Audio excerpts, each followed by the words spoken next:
आज तहसिल ऑफिस रे होई पारिबो जमी किणाबिका। मुख्यमंत्री मोहन माझी एहार शुभारंभ करिवे। प्रथमे 44टी तहसिल ऑफिस रे जमी किणाबिका आरंभ हेबो।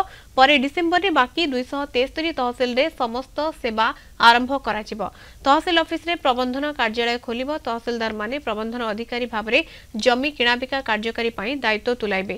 एणिके ऑनलाइन रे स्लॉट बुक करी तहसिल ऑफिस रे जमी पंजीकरण करि पारिबे।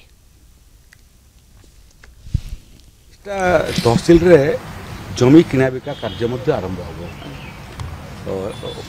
प्रबंधन कार्यालय मध्य तहसिल ऑफिस रे फंक्शन करिवो एवं तहसिलदार माने अधिकृत हेबे प्रबंधन अधिकारी भाव में लोकंकर जमी किणाबिकाटा को कार्यकारी करिया पई लोकंको आ मूल ऑफिस को जाइकरी समय नष्ट करिया पई पड़िबो नहीं।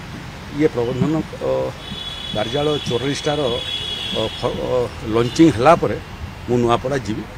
डिसेंबर 1 तारिख रे मध्य आम योजना रखीचु जिते बकेया तहसिल रहिला सबु तहसिल रे प्रबंधन कार्यालय हबो एवं डिस्ट्रिक्ट हेडक्वार्टर को लोकंको जमी जमा किणा बिका पई जीवा को पड़िबो।